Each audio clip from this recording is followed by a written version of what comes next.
Rome, 89 CE. Before we begin and understand one thing, what you are about to hear is not a love story. It is not a tragedy in the traditional sense. It is something far more unsettling than either of those things. It is a documentary, a record of a system so precisely engineered, so coldly efficient, that it ran without malice, without hatred, and without a single person inside it who thought anything unusual was happening at all. That is what makes it worth remembering, not the cruelty of monsters, the normalcy of the machinery. Her name is Flavia Marcella. She is 19 years old. She woke this morning in her own bed for the last time. The room is small by Roman standards, but it is hers. The wooden chest in the corner holds the things she has accumulated in 19 years of being a person rather than a wife. A bronze stylus she uses to practice writing, which her father allowed because a literate daughter was worth more in negotiations. Three small clay figures her younger brother made when he was 5 and she was 12. A piece of blue fabric from a market stall, bought with her own coins, kept for no reason other than that it was the exact color of the sky on the day she bought it. She will not take these things with her. Roman law is clear. A wife enters her husband's house. She does not furnish it with her past. Her mother comes in before dawn. The house is already stirring slaves moving through corridors, cooks beginning the fires, the low mechanical hum of a household preparing for something large. Her mother sits on the edge of the bed and braids Flavia's hair in silence. This is unusual. Her mother is not a silent woman. She has opinions about grain prices, about the quality of wool from certain northern regions, about which senators are worth bribing and which ones are too stupid to stay bought. She is practical.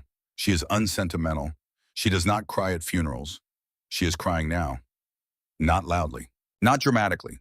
Just two tracks of moisture moving down her face while her hands work steadily through Flavia's hair, sectioning and twisting with the precision of someone who has done this 10,000 times. Flavia watches her in the bronze mirror and says nothing. She knows better than to ask. Her mother's tears are not an invitation to conversation. They are information. When she finishes the braid, her mother holds Flavia's face in both hands and looks at her for a long moment. Then she says the only thing she will say about what is coming. Do not resist. Whatever they require, do not resist. Then she stands up and leaves, and her footsteps are already purposeful, already moving toward the next task in the management of this enormous grinding day. Flavia sits with those words. Do not resist. She has heard variations of this instruction her entire life. Do not argue in the marketplace. Do not question your father's business decisions. Do not read in front of your future husband's family. Do not resist. But there is something different in the way her mother said it this morning. Something specific. Something that suggests what is coming is not the ordinary resistance of women against the ordinary weight of Roman life. Something that suggests tonight will ask for more than the usual surrender. She picks up the blue fabric from the chest and holds it for a moment. Then she puts it back. She will leave it here. Someone else will inherit the room. Someone else will find it and not know what it meant to the girl who used to sleep here. That is fine. Memory in Rome belongs to the state. Everything else belongs to whoever holds the deed. Outside the city is already loud. The wedding procession is a performance, and Rome understands performance better than any civilization that has ever existed. The streets are lined with people who have no connection to this marriage whatsoever, but who have stopped to watch anyway because a Roman wedding procession is free entertainment, and entertainment in any century is worth stopping for. There are musicians, there are flowers, there are women singing the ancient wedding hymns whose words are technically obscene, but whose obscenity is by this point in Roman history so traditional that no one registers the content anymore. Just the rhythm, just the occasion. Men shout from doorways. Their words are specific, explicit, and enthusiastic. Rome believes that obscene songs at a wedding frighten away evil spirits. This may be true, or it may simply be that Roman men enjoy shouting things at young brides, and the evil spirit's explanation is the socially acceptable framing for something that would otherwise require examination. Either way, it is tradition. Either way, it continues. Flavia walks through all of it with her eyes forward and her hands hidden in her sleeves because they will not stop shaking, and she refuses to give the crowd the satisfaction of seeing them shake. Marcus Petronius Rufus is waiting at the door of his house on the Caelian Hill. He is 44 years old. He was a tribune in Legion Duodecima Fulminata, stationed on the Danube frontier for 6 years before returning to manage the family estates. He is not a bad man. This matters. It is important that you understand he is not a villain because the story you are about to hear does not require villains. It only requires a system. And Marcus Petronius Rufus is in every meaningful sense the system wearing a toga. He is also, if you look at him carefully in this moment, nervous. He stands in the doorway with his hands clasped in front of him and his jaw set in the particular way that men set their jaws when they are trying to look composed while feeling something more complicated. He was married once before. His first wife, Cassilia, died 3 years ago of a fever that took her in 4 days. They had been married 11 years. He does not speak of her, but when he looks at Flavia walking toward him through the crowd and the noise and the thrown flowers, there is something behind his eyes that is not quite anticipation and not quite dread and not quite grief. Something that has no clean Roman word for it. He lifts Flavia across the threshold of his house. This gesture is tender in the way that all Roman traditions are tender, which is to say it contains the fossilized memory of something that was once violence. Roman scholars know this. The custom of carrying the bride across the threshold originates in the practice of dragging reluctant women into their new homes by force. Over centuries, the drag became a lift. The reluctance became ceremonial. The violence became a gesture. But the original architecture of the thing remains underneath the way the skeleton remains underneath the skin. Marcus's arms around Flavia are gentle. They are also the conclusion of a negotiation between two men in which Flavia was the subject and not a participant. The gentleness does not erase the architecture. It only obscures it. The door closes behind them. The noise of the street falls away like a coat being dropped. What replaces it is something harder to name, a kind of focused stillness. The atrium of Marcus Petronius Rufus is lit by oil lamps that make the marble look like it is breathing. Shadows move on the walls. The household gods watch from their niches with painted eyes that have watched every significant event in 3 generations of this family and will watch 3 more generations after this one and feel nothing either way because they are clay, because they were made by human hands to receive human anxiety and hold it somewhere outside the human body, and they are very good at their function. The people assembled in the atrium are not the wedding guests. Those people are outside eating and drinking at tables in the street. The people in this room have a different purpose entirely. There is Servilia. She is 57 years old, and she has performed the function of pronuba, the senior matron who oversees and guides the wedding night rituals for 31 years. She has guided more than 300 brides through what is coming. She is not cruel. She is not kind. She is professional in the way that only decades of repetition can produce. She was herself a bride at this ritual at the age of 19 in the year 51 CE under the reign of Claudius. She remembers everything. She has buried the memory so deep and so carefully that it no longer causes her pain. But she has not forgotten. When she looks at Flavia Marcella walking into the atrium, the look in her eyes is not sympathy, it is recognition. There is a difference. There is Gaius Caecilius, 52 years old physician, to the Petronius family for 20 years. He has his leather bag with him. He examined Flavia 3 days ago in a clinical procedure that produced a sealed document confirming her virginity, which is now part of the formal marriage contract. That document represents the before. Gaius is here tonight for the after. He will need to verify that the before and after are consistent with each other. He does not think of this as anything other than a professional responsibility. He has done it many times. He is not uncomfortable. He has a competent man's relationship with discomfort, which is to say he has filed it away somewhere and does not plan to retrieve it. There are 7 witnesses. Roman law requires enough witnesses to a legal transaction to make denial impossible. A property transfer of this magnitude requires 7. They are men of the appropriate social standing, neighbors and business associates of Marcus, men who will remember this night because they are legally required to be capable of remembering it, and who will not speak of it in detail because Roman discretion around these matters is also a form of law. They stand in a row along the atrium wall. They are not here to celebrate. They are here to constitute a quorum. There is a priest, 2 female slaves with basins and folded cloth, a scribe with a wax tablet and stylus, and in the corner of the room, draped in a length of undyed wool, a shape that Flavia has been told about and not told about, depending on which adult in her life you are asking and what they were willing to say. Servilia comes forward and takes Flavia's hands. Her grip is firm, in practice the grip of someone who has caught many things that were in danger of falling without ever admitting that falling was possible. She does not say welcome. She does not say congratulations. She says in a voice that is low and completely level, "You are in your husband's house now. The rituals will begin." This is when the evening shifts from ceremony to procedure. The shift is not announced. It does not need to be. It is simply present the way temperature changes in a room when a window is opened onto winter subtle enough that you might think you imagined it until you realize you are cold. Servilia guides Flavia toward the draped shape in the corner. The witnesses watch. The lamps hiss. Marcus stands to one side, and Flavia notices in the peripheral attention of someone trying very hard not to notice anything that he is looking at the floor. He is a man who survived 6 years on the Danube frontier. He negotiated grain contracts with Dacian traders. He watched men die of infected wounds and made the administrative decisions about burial that such deaths require. And he is looking at the floor. Servilia removes the cloth.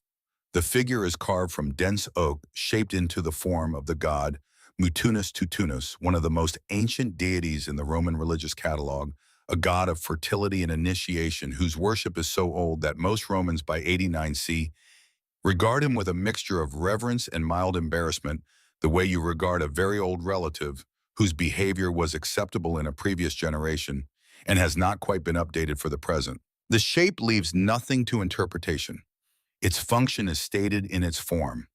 Mutunis appears in Roman religious texts because the ancient writers who recorded Roman practices could not entirely avoid him. He is the deity presiding over the sexual initiation of brides.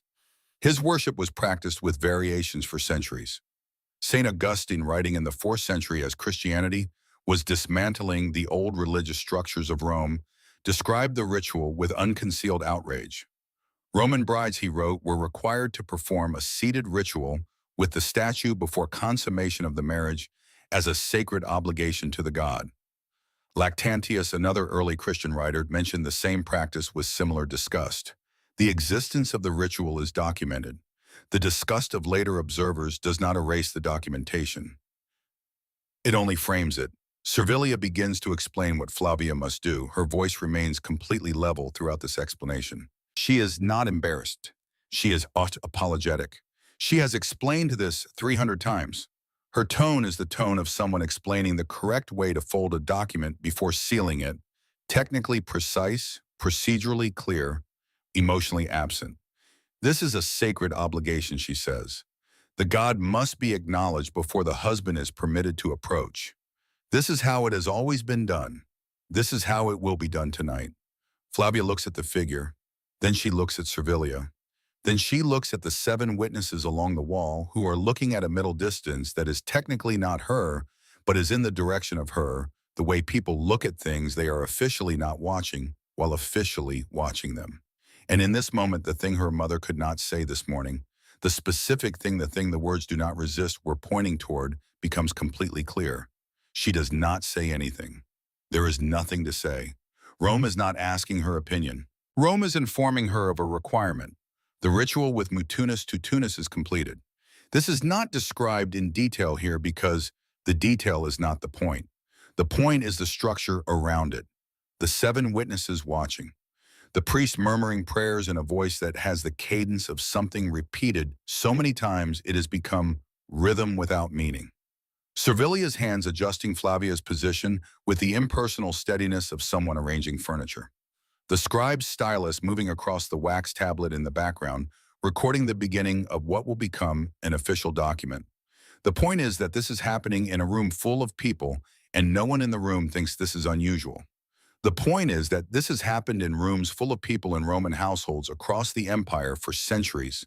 The point is that Flavia is not a victim of an aberration. She is a participant in a norm. When it is over, the slaves move forward with basins and water and folded cloth. Flavia is prepared for the next stage with the thoroughness of something being readied for a function. The priest completes his prayer. The scribe notes the completion of the first stage. And the evening moves forward the way Rome always moves forward without pausing to inquire whether anyone is ready. Here is what the history books give you in summary and pass over in favor of battles and emperors and the movements of armies. The legal framework that produced tonight did not begin with Rome. It was inherited from a body of law called the 12 Tables, codified around 450 BCE, which formed the foundation of Roman jurisprudence for centuries. Within that framework, the concept of patria potestas, the absolute legal authority of the male head of household over every person within that household, including wife, children, and slaves, was not a cultural preference. It was a constitutional principle. A Roman woman under traditional marriage passed from the legal authority of her father to the legal authority of her husband. The transfer required documentation. The documentation required verification. The verification required witnesses. The witnesses required tonight. This is the machinery, not passion, not tradition, not religion alone. Bureaucracy, the most Roman invention of all. Gaius Caecilius conducts the first formal examination of the evening with the sealed document from 3 days ago open on a table beside him for reference. Flavia stands in the required position. The witnesses maintain their positions. Gaius works with the focused quiet of a man doing something he has done many times, which is in its own way more disturbing than if he were doing something dramatic, because the familiarity implies a system, and a system implies repetition, and repetition implies that this has happened to many women before Flavia, and will happen to many women after her, and no one responsible for maintaining the system has ever found this fact worth stopping to consider. He dictates his findings to the scribe in short factual phrases. The scribe repeats each phrase aloud as he presses it into the wax. The sound of those words, each one clinical, each one precise, each one treating the body of a frightened 19-year-old as a category of information to be accurately recorded, fills the room the way smoke fills a room gradually and then completely. Flavia stares at the wall. She is thinking about the bronze stylus in the chest in her old room. She is thinking about her brother's clay figures. She is thinking about a piece of blue fabric, the exact color of the sky, on a particular afternoon 6 years ago. She is thinking about anything that exists outside this room, outside this evening, outside the reach of Gaius Caecilius's voice, and the sound of the scribe's stylus, and the breathing of 7 witnesses who are here to make sure this is remembered correctly. When Gaius finishes, he delivers his finding in the same tone a merchant uses when confirming a shipment is as described, consistent with prior examination. The scribe records it, first verification complete. Then Servilia announces without preamble or softness that the preparation phase is concluded and the consummation phase will now begin. They move to the bedchamber. The door is left open on purpose. The oil lamps in the bedchamber are fully lit. This is not an oversight. Roman law regarding the consummation of marriage specifies conditions under which the act can be legally verified. Darkness is not one of those conditions. The lamps burn with the steady, impartial brightness of institutions. Shadows move on the walls, but they are the shadows of furniture, not of privacy. Privacy is not available in this room tonight. It has not been scheduled. Flavia sits on the edge of the bed. The sheets beneath her hands are rough linen, washed many times and therefore slightly stiff, slightly impersonal, the sheets of a room that is used for function rather than comfort. She is gripping the edge of the mattress and trying to regulate her breathing and largely failing. The room is warm from the lamps and from the bodies of the people in the doorway and the hallway beyond. She can hear them breathing. She can hear the scribe shifting his weight. Marcus enters. He does not enter with confidence. He does not enter with authority. He enters the way a man enters a room where something uncomfortable is going to be required of him, with his shoulders slightly forward and his eyes doing a quick inventory of the space before settling anywhere in particular. He glances at Servilia. He glances at the doorway where the witnesses are arranged in the hallway. He looks like someone waiting for instructions. He sits beside Flavia on the edge of the bed. The mattress dips. The lamps breathe. Somewhere in the house, a water clock drips with the indifference of something that measures time rather than experiencing it. They sit for a moment without looking at each other. Two people who were strangers 4 months ago when the contract was signed, who have exchanged approximately 14 conversations in the time since then, always in the presence of chaperones, always on approved topics, always with the awareness that they were performing an evaluation for an audience who are now sitting on a bed in a room full of witnesses about to perform the legally required act that will finalize a property transfer. Flavia looks at her hands. Marcus looks at the wall, and then very quietly in a voice low enough that Servilia at the doorway would have to lean forward to hear it, and probably does, Marcus says, "I did not choose this either." He does not look at her when he says it. He says it to the wall, but the words are aimed at her, and she hears them, and she does not respond. But something in her registers them the way the ground registers an earthquake. Not as a comfort, not as a change in what is about to happen, but as information. He is also inside the machine. He also had no option. His power over her is absolute by Roman law, and he did not build that law, and the law does not ask whether he is comfortable with what it requires of him. He will benefit from it in every way that matters, and he did not choose it. Both things are true. Servilia speaks the formal words from the doorway. Her voice is steady and official, and empty of everything except the syllables themselves. The gods have blessed this union. Let the consummation proceed according to the laws of Rome. The witnesses in the hallway shift. The scribe prepares his stylus. The lamps burn steadily. What follows is documented in the records of Roman legal practice as a required element of a formal marriage contract. What it feels like to the two people on the bed in this room is not recorded anywhere. Rome was not interested in that category of information. Rome recorded outcomes. Rome recorded verification. Rome did not record the precise quality of the silence in this room, or the way Marcus's hand hovers near Flavia's shoulder for a moment before making contact, uncertain, almost apologetic, the gesture of a man who was trained by his civilization to exercise authority, and who is discovering in this specific moment that authority feels nothing like what he was trained to expect. Rome did not record the way Flavia closes her eyes and goes very still, not in acceptance exactly, but in the particular stillness of someone who has calculated that stillness is the only option available and has made her peace with that calculation. Rome did not record any of this. Rome only recorded what came next. Servilia steps briefly into the room at one point to make a technical adjustment in positioning. This is documented in Roman descriptions of the pronuba's role. It is described clinically in those texts. It happened. The scribe notes the time. When it is over, Marcus pulls away and stands up.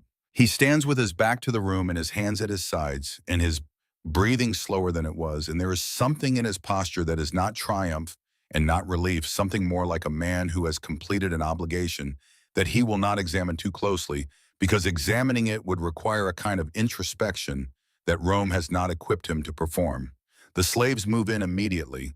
Water cloths, the practiced movements of people managing a process they have been trained for. The room begins to reset around Flavia before she has finished sitting up. And then Gaius Caecilius comes back. He does not knock. He does not announce himself. He steps into the room with his leather bag and takes his position and waits for Servilia to give him access. And there is nothing in his face that acknowledges the fact that this is unusual, that this is something outside the ordinary practice of medicine, that the woman on this bed is a person rather than a case study. He has performed this examination many times. He has no framework for its being anything other than ordinary. Flavia instinctively pulls the sheet over her legs. He gestures for her to move it. She obeys. She obeys because she is 19 years old and has been told all her life to obey in rooms where the people giving instructions have the legal authority to require her compliance. She obeys because her mother told her this morning not to resist. She obeys because Rome has not given her a version of herself that knows how to do anything else in this room at this moment. She obeys the way water obeys gravity, not because it has no other option, but because the path of least resistance is the only path that has ever been presented to it as viable. Gaius opens the leather bag. Metal instruments clink softly, the small sound of a professional preparing his tools. Heat climbs Flavia's face. Her throat tightens until swallowing requires concentration. Marcus has moved to the far corner of the room. He is rubbing his hands together as if they are cold, though the room is warm. He is looking somewhere past the wall, somewhere that is not this room and not this night, somewhere Rome built inside him as an escape from the things Rome also built around him. Gaius works with focused quiet. He narrates his findings in short phrases for the scribe, who repeats each one aloud as he presses it into the wax. The words are clinical terminology for states and conditions and verifications. They are accurate. They are necessary for the document. They are also in this room at this hour with this woman on this bed among the most dehumanizing sounds that have been produced in a very dehumanizing evening. Flavia flinches once. Just a small reflex, the involuntary response of a body that is still connected to a nervous system, regardless of what Rome requires. Gaius pauses. He looks at her with an expression that is not impatience exactly, but occupies the same neighborhood, the look of a professional whose process has been briefly interrupted by an irrelevant variable. Servilia watches from across the room. She has watched this happen 300 times. Whatever she felt the first time she watched it, she buried long ago. But she is watching. She always watches. And tonight, for reasons she would not be able to name if asked, and would not be asked because no one in this room considers her inner life a relevant data point, her eyes stay on Flavia a moment longer than usual. Gaius steps back. He wipes his hands on a folded cloth one of the slaves provides. He looks at the scribe and says in the same tone he would use to confirm a completed property inventory consummation verified. No inconsistencies. The witnesses in the hallway exhale collectively, the sound of a quorum completing its function and preparing to disperse. The scribe says the words aloud as he presses them into the wax consummation verified. He snaps the tablet closed with the finality of someone filing a document that has served its purpose. The sound it makes is small and decisive and absolute. And that is it. That is the moment. That is the hinge on which Flavia Marcella's entire existence pivots officially permanently and with the full endorsement of Roman law. Not the wedding ceremony, not the procession, not the vows such as they were. This, a man with a leather box saying 2 words to a scribe, the snap of a wax tablet, the legal transformation of a person into a category. Flavia Marcella, verified property, documented asset, entered into the household records of Marcus Petronius Rufus, filed beside the contracts for his grain shipments, the deeds to his estates, the inventory of his slaves, the record of his debts. Her body is now one line in his archive. The most intimate facts of her existence are wax text in a box. And Servilia announces that the rituals of verification are complete. It is simply a statement of fact. A thing that needed to happen has happened. The evening moves to its conclusion. The witnesses file out of the hallway with the unhurried calm of men completing a professional obligation. They are not unkind. They simply have nothing to say to Flavia Marcella, because in their legal capacity tonight, they were not relating to Flavia Marcella, the person. They were relating to Flavia Marcella, the transaction. The transaction is complete. Their role is finished. They go home. The scribe follows tablet under his arm. The priest who said prayers at 3 points in the evening and managed to make all 3 sound identical in their detachment makes a final gesture toward the household gods and leaves. Gaius Caecilius packs his bag, checks that all instruments are accounted for, nods once at Marcus and leaves without looking at Flavia again. She has served her documentary function. He has served his professional function. The interaction is concluded.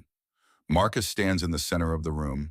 The slaves are still working, resetting linens, trimming wicks, moving with the automatic competence of people who have been trained so thoroughly that their bodies complete tasks while their minds go somewhere else entirely. The room is being made ordinary again around the extraordinary thing that just happened in it. Marcus looks at Flavia. She is sitting on the edge of the bed with the sheet pulled around her, and her eyes focused on a point somewhere near the floor that does not exist in physical space. He has the look of a man who would very much like to say something meaningful and does not have the language for it because Roman men of his class and generation were not taught this language. They were taught the language of military command, of business negotiation, of legal procedure, of formal address. They were not taught the language of sitting in a room with a woman who just experienced what Flavia just experienced and finding something real to say about it. He tries anyway. He says, rest. Tomorrow will be easier. It is such a Roman thing to say. Practical, forward-looking, problem-solving as an emotional register. Tomorrow is the unit of measurement. Rest is the prescription. Easier is the direction of travel. He has addressed the situation in the only vocabulary Rome gave him, and he leaves. His footsteps move down the corridor, measured and regular, the footsteps of a man walking back to the part of his life that makes sense to him. The slaves finish their work and withdraw. Servilia appears in the doorway one final time. She does not come in. She stands at the threshold and looks at Flavia with the particular attention of someone assessing whether a piece of work has been properly completed. She is checking whether Flavia is going to be a problem, meaning whether she is going to fall apart in a way that requires management tonight. She assesses. She concludes that Flavia is not going to be a problem. She does not leave immediately. For a moment, one moment in the gap between her assessment being complete and her feet moving toward the corridor, Servilia crosses the threshold. She walks to the bed. She reaches down and takes Flavia's hand in both of hers. Not the grip from earlier, not the firm directional hold of a professional managing a process. Something different. Something that has no official name in the Pronuba's procedural manual because it is not part of the procedure. She holds Flavia's hand the way a woman holds the hand of someone she recognizes. Not with pity, not with apology, with acknowledgement. She does not say a word. She lets go. She walks back to the doorway. She leaves. Flavia stares at the space where Servilia was standing. She thinks that woman was 19 years old once. She stood in a room like this one in the year 51 CE with her hands shaking inside her sleeves. She went through every step of what happened tonight, and she survived it.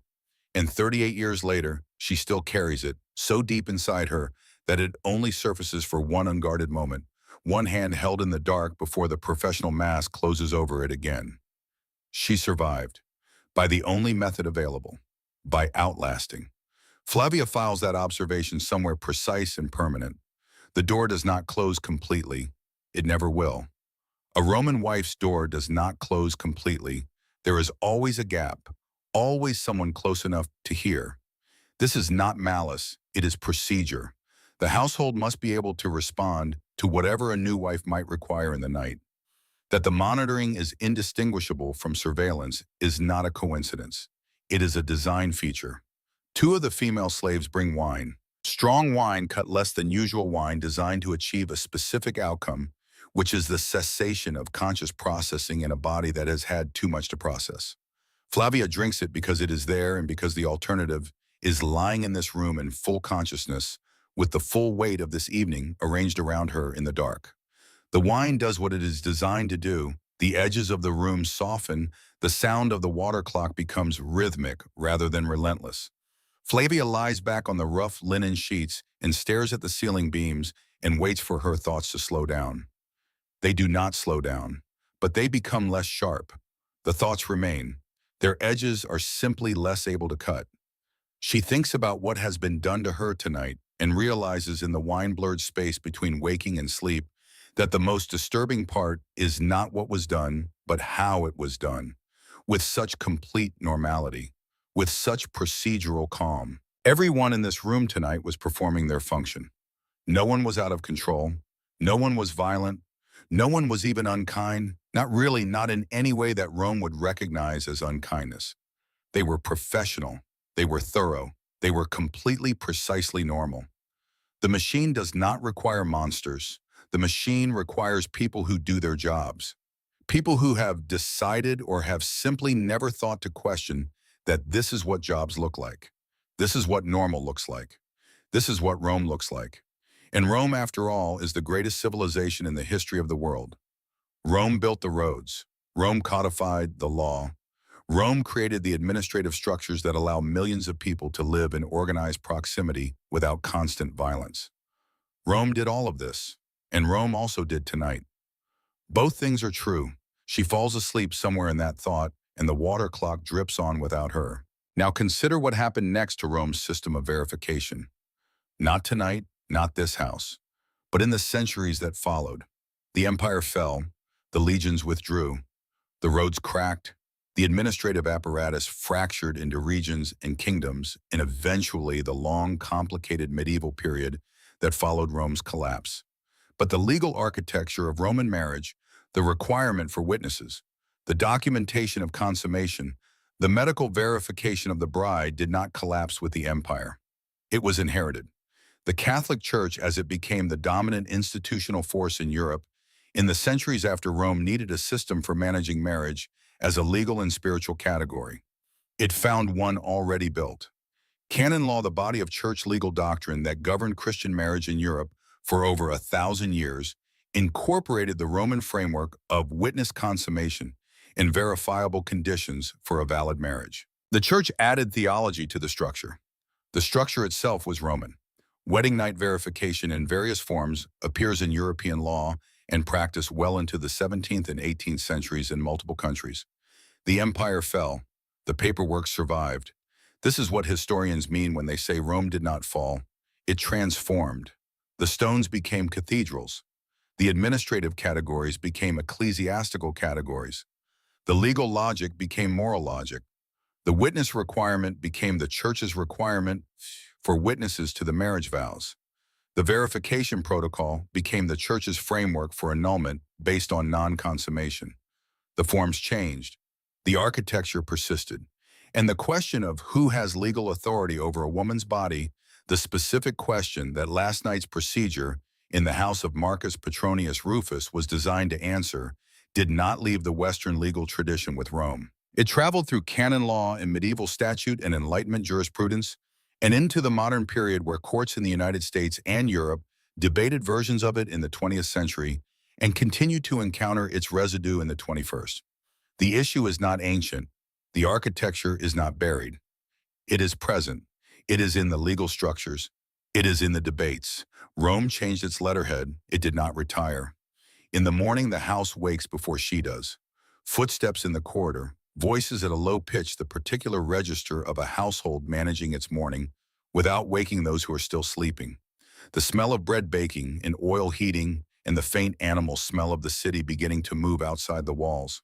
The sounds of ordinary life proceeding as ordinary life does without pausing to inquire whether the previous night was significant enough to warrant a moment of stillness. Flavia wakes and lies still for a moment before remembering where she is. The remembering takes about 3 heartbeats. Then it is complete. She is in the house of Marcus Petronius Rufus. She has been here since yesterday afternoon. She will be here until she dies. Servilia arrives first as she arrives first at everything because the pronubis function does not end with the rituals of the night, but continues through the morning affirmation, the final ceremony of a Roman wedding that confirms in daylight what was accomplished in lamplight. She scans Flavia from the doorway with her standard assessment, checking posture, expression, coherence, the basic operational status of a new wife, beginning her first morning. She nods once. Then she looks at Flavia for one additional second, a second that is not part of the standard assessment, a second that contains something that will never appear in any document this morning produces. Then it is gone and she is already directing the slaves, already managing the next stage of the protocol. The female slaves follow with warm water, perfumed oil, fresh linen. Flavia is washed again, dressed again, arranged into the shape Rome expects a matron to take. The saffron veil from yesterday has been replaced with the simpler cloth of a married woman.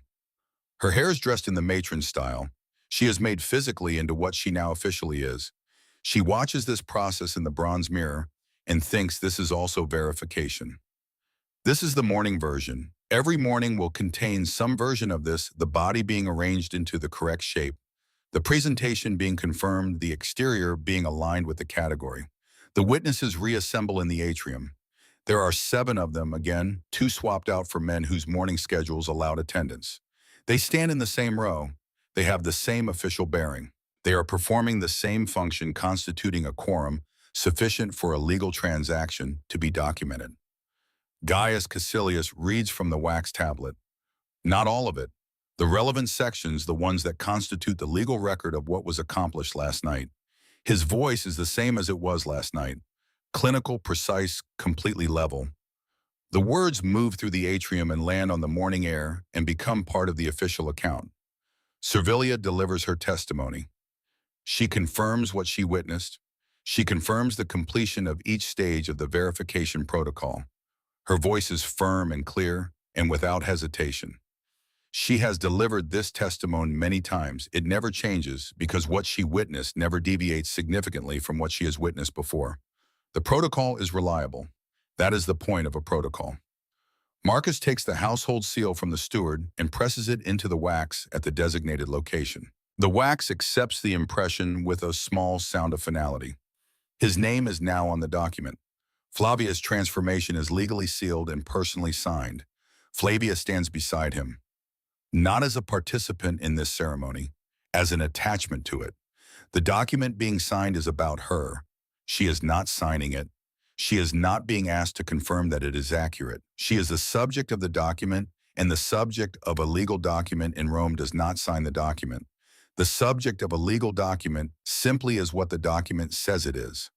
When it is done, the steward takes the tablet and places it in the household archive, the wooden chest in the tablinum that contains the records of the Petronius family land deeds, grain contracts, records of freedmen, inventories of property. Flavia's document goes into the chest. The chest is closed. The latch clicks. She is on file. The witnesses leave. The household disperses into its routines. Slaves sweep the atrium. Merchants begin arriving at the door. The cook sends a slave to confirm the contents of a delivery. The ordinary machinery of a wealthy Roman household begins its ordinary operation. Marcus comes to find her before the morning is fully underway. Without the witnesses, without Servilia directing him, without the machinery of the previous night surrounding him, he looks different. He looks like a man carrying something he has not set down in some time and may not know how to set down. He does not apologize. Roman men of his class do not apologize for fulfilling legal obligations. Apology would imply that what was done was wrong, and nothing last night was wrong by any standard Rome provides for measuring wrongness. He knows this. He lives inside this knowledge the way everyone lives inside their own era, not questioning the water they swim in, breathing it instead. He asks if she would like to eat something.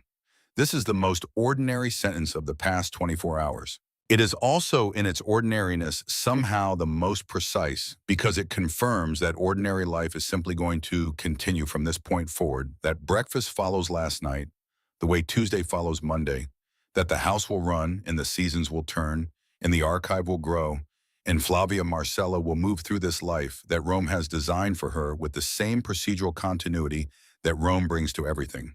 She says yes, she would like to eat something. He nods and goes to arrange it. She watches him go and thinks he is also in the archive. He is also what Rome made him. He did not choose the system. He also did not resist. It has never resisted.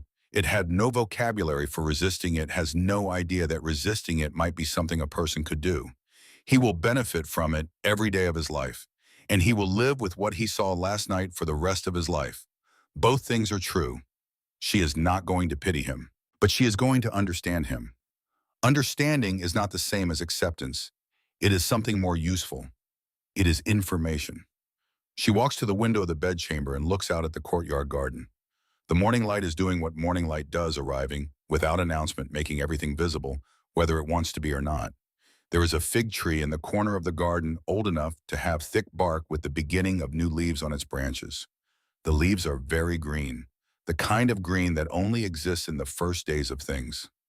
She looks at the tree for a long time, and Flavia Marcella stands in the full understanding of what she now is and what she now knows and what Rome has just done to her, with its documents, in its witnesses, in its leather bag, in its wax tablets, and she takes a slow, deliberate breath, and she does the one thing Rome never thought to prohibit because Rome never considered it a threat. She remembers. She remembers every face in that atrium last night. She remembers the exact sequence of Gaius Caecilius's procedures. She remembers the 7 witnesses and the particular quality of their attention and the way they arranged their faces into official blankness while watching something they were officially not watching. She remembers the sound the wax tablet made when it snapped shut. She remembers what Marcus said to the wall. She remembers the weight of Servilia's hands, both versions of them, the professional grip, and the one that came after the one that was not in any manual. She remembers all of it with the precision of a person who grew up reading in a city that did not expect women to read, who learned early that paying close attention to things you are not supposed to notice is the only form of power available in rooms where you are not supposed to have power. Rome built a system to control the bodies of its women. Rome was extraordinarily successful at this. The system ran for centuries. It processed hundreds of thousands of women. It produced the documentation, the verification, the legal certainty that the empire required to manage its property and its inheritance and its bloodlines.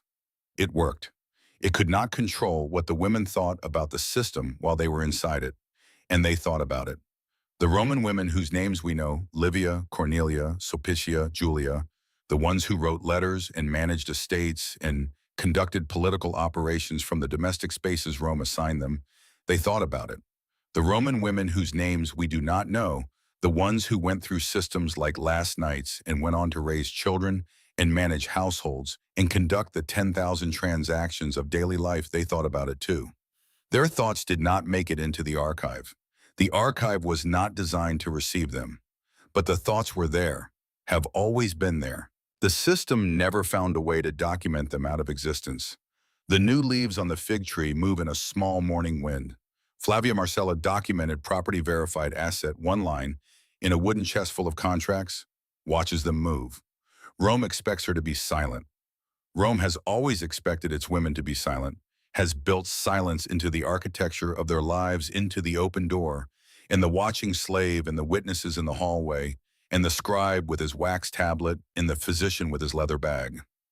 But inside the place that Gaius Caecilius cannot examine, inside the room that Servilia cannot enter, inside the archive that Rome forgot to build because Rome did not believe it was necessary, she is not silent.